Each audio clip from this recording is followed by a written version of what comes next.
ഇന്ന് ഉണ്ടാക്കാൻ പോകുന്നത് ഒരു മട്ടൺ ചാപ്സ് ആണ്. അപ്പോൾ നമുക്കത് എങ്ങനെ ഉണ്ടാക്കുന്നതെന്ന് നോക്കാം.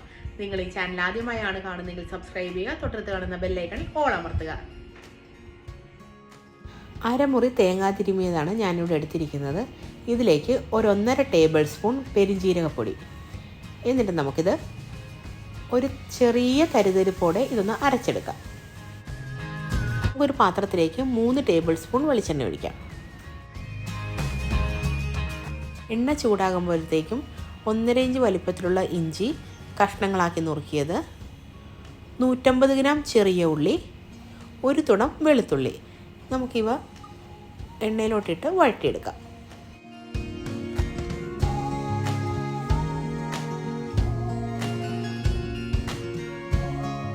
ഇതിലേക്ക് നമുക്ക് 8 കാന്താരി ചേർത്ത് കൊടുക്കാം.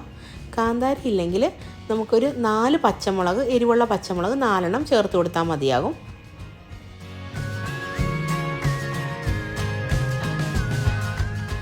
ഇതൊന്ന് വഴന്ന് വരുമ്പോഴത്തേക്കും 1 ടേബിൾ സ്പൂൺ മല്ലിപ്പൊടി, 1 ടീസ്പൂൺ ഗരം മസാല, 1/2 ടീസ്പൂൺ കുരുമുളക് പൊടി, 1/2 ടീസ്പൂൺ ഏലക്കാപ്പൊടി, 1/4 ടീസ്പൂൺ മഞ്ഞൾപ്പൊടി. ഞാൻ മഞ്ഞൾപ്പൊടി ഇടുന്നതിൻ്റെ വീഡിയോ എടുക്കാൻ വിട്ടുപോയതാണ്. അപ്പോൾ നമുക്ക് ഇതൊന്ന് ഇളക്കി കൊടുക്കാം.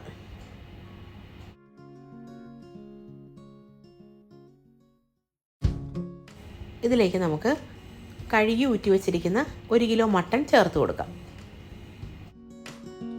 ഇതൊന്ന് നമുക്ക് ഇളക്കി കൊടുക്കാം.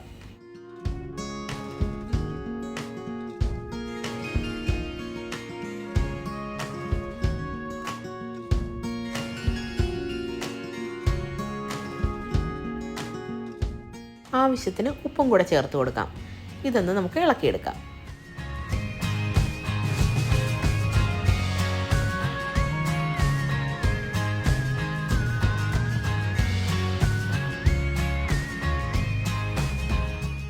നമുക്കിതിൻ്റെ അകത്തേക്ക് ഇത് മുങ്ങിക്കിടക്കാൻ പാകത്തിന് വെള്ളം ചേർത്ത് കൊടുക്കാം. പച്ചവെള്ളമാണ് ഞാൻ ചേർത്ത് കൊടുത്തിരിക്കുന്നത്.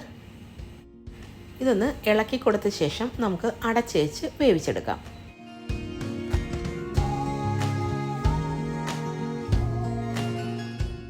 കറി ഒന്ന് തിളച്ച് ഒരു 10 മിനിറ്റ് കഴിയുമ്പോഴത്തേക്കും നമുക്ക് ആവശ്യത്തിന് കറിവേപ്പിലയും 2 മീഡിയം സൈസ് തക്കാളിയും കൂടെ അരിഞ്ഞതും കൂടെ ചേർത്ത് കൊടുക്കാം.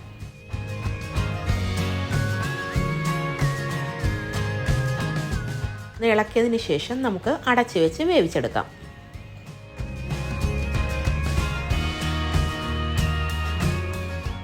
തേങ്ങയും പെരുംജീരകവും കൂടെ അരച്ച് വെച്ചത് നമുക്ക് ചേർത്ത് കൊടുക്കാം. ഇതിലേക്ക് മിക്സി കഴുകി എടുത്ത വെള്ളവും കൂടെ ഞാൻ ഇതിൻ്റെ അകത്ത് ചേർക്കുന്നുണ്ട്. ഇതൊന്ന് ഇളക്കിയെടുക്കാം നമുക്ക്.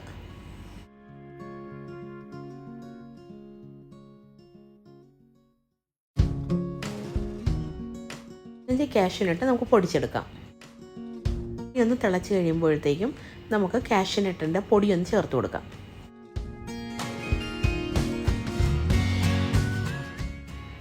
ഇതൊന്ന് ഇളക്കി കൊടുത്തതിന് ശേഷം ഒരു 10 മിനിറ്റ് വേവിച്ചെടുക്കുക.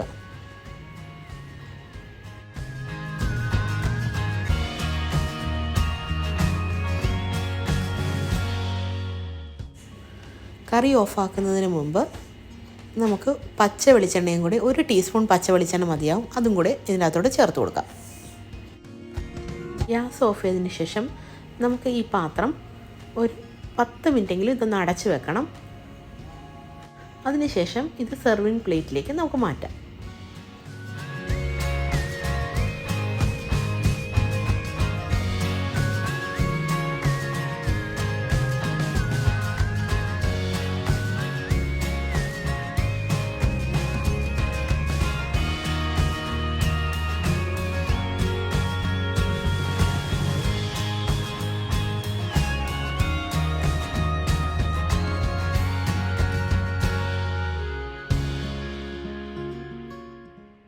നിങ്ങൾക്ക് ഈ വീഡിയോ ഇഷ്ടപ്പെട്ടെങ്കിൽ please like, share and comment. സിമീസ് delicious time. Thank you.